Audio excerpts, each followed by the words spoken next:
everyone and welcome back to another episode of Rift News, the show that serves you all the latest news while you should be studying. While there were some cool things that happened last week, most of it were balance changes and experimenting with different lanes. And those of you who watch this show know that we usually don't look into balancing because it is very unstable and it changes all the time.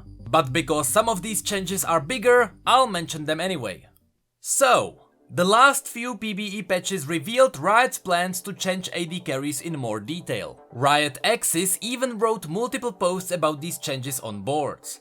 So here are some of the more important points. The idea is to give AD carries items that would give them less RNG, more reliable damage, and wider build paths. Right now, there are two items that make pretty much any AD carry a powerhouse, regardless of who they are. Those items are Infinity Edge and Zeal, and both of them will see some changes in the following patches. But there are a lot more changes to other items too, so let's quickly go through them.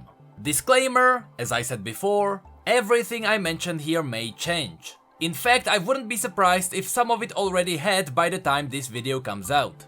There is a new item called Stormrazor. It is built from double pickaxe and dagger, it gives you attack damage, attack speed, and it has two passives. The first one will make your next attack a critical strike if you haven't attacked for 2 seconds. The second gives you attack speed whenever you proc the first passive or whenever you critically strike. Last Whisper now ignores 10% of the enemy's total armor instead of 35% of bonus armor. Lord Dominic's Regards is now upgraded from Last Whisper and Pickaxe. It now gives you 35% total armor penetration. Giant Slayer was removed. Mortal Reminder now has less attack damage, and instead of the 35% bonus armor penetration, it now gives 25% total armor penetration. Zeal, Rapid Fire Cannon, Static Shift, Rune's Hurricane, and Phantom Dancer were made more expensive. Infinity Edge is now built from double BF Sword. It gives you more attack damage and has new passives. It now doubles your critical strike chance, and 20% of your critical strike damage against champions is converted into true damage. This change turns Infinity Edge into a powerful late game item, and a horrible first buy, since it doesn't have any critical strike on its own. Molten Edge, which you can get from Ornn, still only gives it 30 more attack damage. Essence Reaver is now built from BF Sword and Caulfield's Warhammer. It gives you more cooldown reduction, it refunds 1% of your missing mana on every hit, and it now has new passive on top of it. For 8 seconds after casting your ultimate, you'll gain 30% attack speed, and your attacks refund 20% of remaining non-ultimate cooldowns. This will turn Varus into an absolute beast with his burst damage. Cloak of Agility was removed. Blade of the Ruined King and Bloodthirster were made cheaper. Maw of Malmortius gives more AD and magic resistance, but the shield value is now flat 350. And Guardian Angel is now built from BF Sword, Chain Vest and Stopwatch. It now gives more attack damage and more armor. On top of these item changes, pretty much every AD carry in the game had their armor reduced and their health increased. This will give armor penetration less value if the target doesn't buy armor. The only exception to this is Corki, who is now back to life values. The last thing that affects AD carries that we should mention is the new rune. If you didn't know, there is a new keystone that gives domination AD carries and hyper carries a viable option. Hail of Blades gives you attack speed for the first 3 attacks against a champion. It has 5 seconds out of combat cooldown, and it exceeds attack speed limit. Of course, there are many other changes to other roles and lanes too, but those don't stand out as much.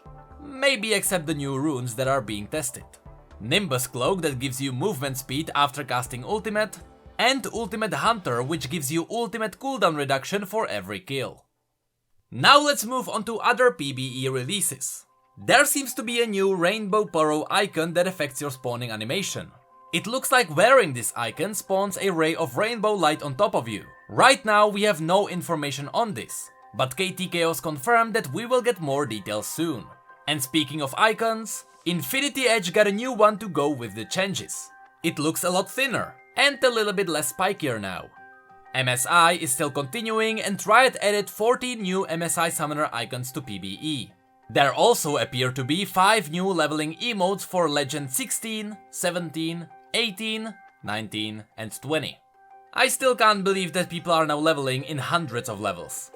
If you enjoyed looking into the lore of League of Legends skins, Surrender at 20 found out that Riot added in a new set of skin bios.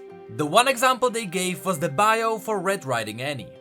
Following the success of BMO, Riot decided to milk the theme a little bit more. They released 3 new emotes upon PBE as well.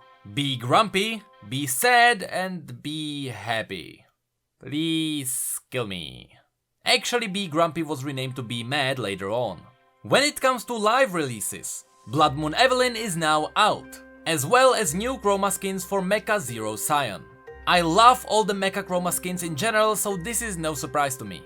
And the last thing worth mentioning is that you can get a new MSI shirt on the Riot Games merch store right now. Just as I was editing this video, Riot revealed the next champion, Pyke the Blood Harbor Ripper. I am only going to play the teaser now, but we will definitely talk about him more another time. Let me just say that his design is incredible. And you have to remember, this guy is support. I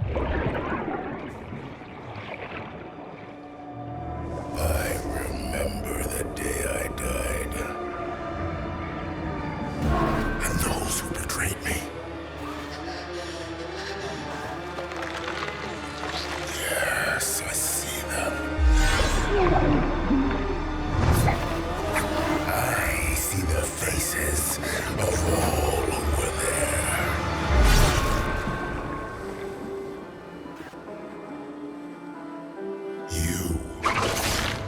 You look familiar.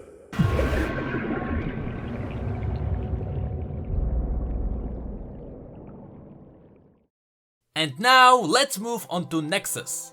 Here we have 3 posts to look at. The first one is called Arena Supporting Pros IRL, written by Riot Seymour. Or is it Seymour? Anyway, this post is all about how Riot helps pro players get through the professional scene and make their experience better.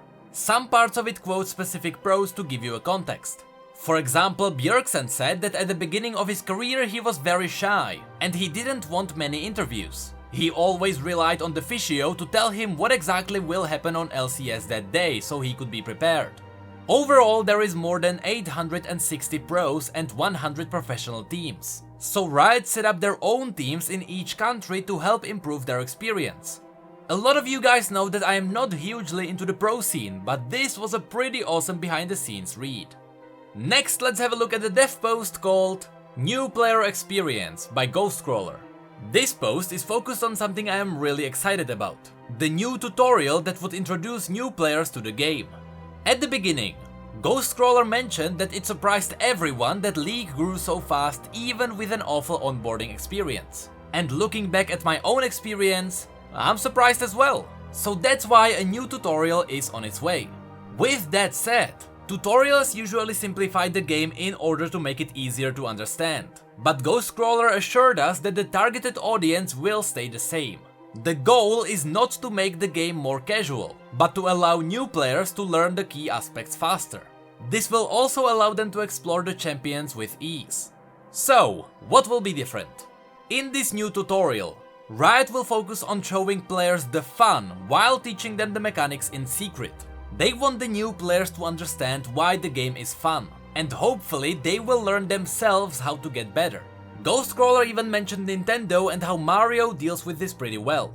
When you start a game, Mario stands on the left with nowhere to go but right. There are no enemies around, so you have time to realize where you're supposed to go. When the first Goomba approaches you, you press a button to see what happens, and it makes you jump. That's how Mario teaches you the mechanics without telling you a word. But this will be very hard to replicate in League of Legends. Some parts of it are very complicated and difficult to remember. That's why the tutorial doesn't tell you about last hitting or buying items. And I agree. When I started playing League, I didn't know that last hitting was a thing until my 20th game at least, and I was fine without it. There is also a short video showing us how the new tutorial might work. It heavily reminds me of the tutorial for Battle Right, and that one worked amazingly well. Also notice how you can swap champions without reloading the game.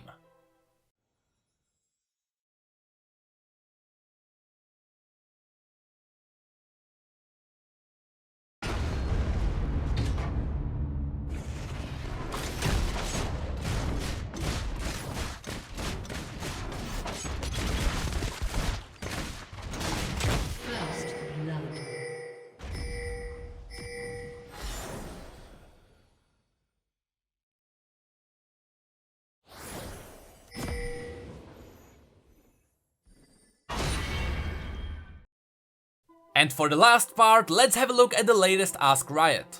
Will the special announcers ever be permanent? This question was answered by Supercakes.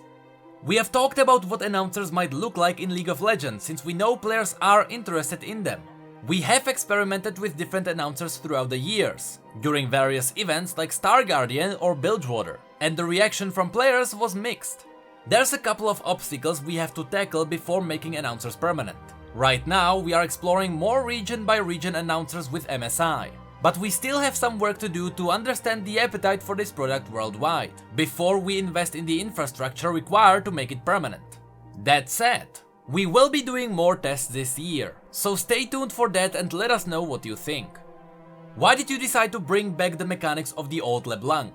Wasn't she changed due to being unbalanced? This one is answered by Azubk. LeBlanc was a balance problem before the Assassin update, but she continued to be one after as well. We made a slew of changes to LeBlanc's kit during the Assassin update, with the goal of slowing down her time to kill and allowing her to be more tricky at the expense of some of her burst damage. Looking back at the rework, it was clear that some of the changes either introduced similar unhealthy mechanics, like choosing your mimicked spell freely, or were unnecessarily painful for LeBlanc players, like the delayed sigil of Melis passive. Rather than continuing to try to balance the reworked LeBlanc, we believed it was better for both LeBlanc players and the rest of the game if we went back to the drawing board and took another step at increasing counterplay against her, while remaining respectful of the champion LeBlanc mains know and love. We began with pre-work LeBlanc as a starting point and made another, less disruptive attempt at solving her game health problems, the result of which is the changes that shipped in patch 8.8. It's been a long time since I read about a possible change to Lissandra's passive or other abilities. Are you still planning on changing her? This one is answered by Meddler. We are planning to do some more work on Lissandra, which likely involves giving her new passive and some small tweaks to the rest of her kit. Those changes won't be for a while though, so we recently buffed her Q mana cost and our cooldown to put her in a better spot power-wise, until we can get to those larger changes. And the last question: how do you tell your mom you're a Yasuo main? Answered by Zafira. Sit her down, tell her you have bad news. It started when you were a young child. In your first game of kickball, you kicked the ball the wrong way, repeatedly. They told you you had no skill. Desperate to find a hobby in which you excelled, you joined another team, a dodgeball team. The first time a ball hit you, a rage began to smolder. Your team had let it happen. It didn't matter that you didn't dodge. What mattered was your team was bad. Teamwork was just talk. Sick by the notion that they could win, you were taken by a tempest of emotion, until a single thought shone through, that you had no skill.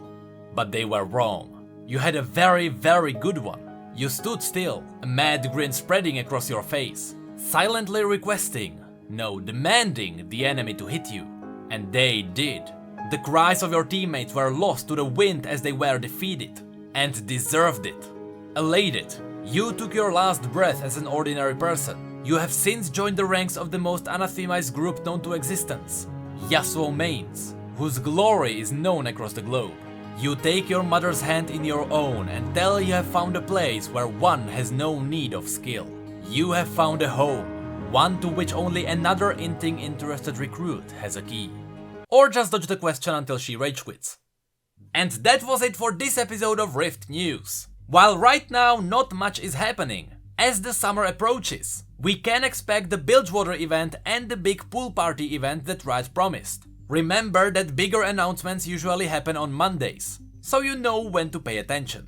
But that's it for this video. If you enjoyed it, feel free to like it and subscribe for more lore and news. Links to our social media, Twitch and P.O.Box will be in the description. Of course, massive shout out to our patrons for going the extra mile, especially during May when YouTube doesn't pay much at all. I am really grateful. And with that, thank you all so much for being here and for your support, I really appreciate it. And as always, thank you, come again.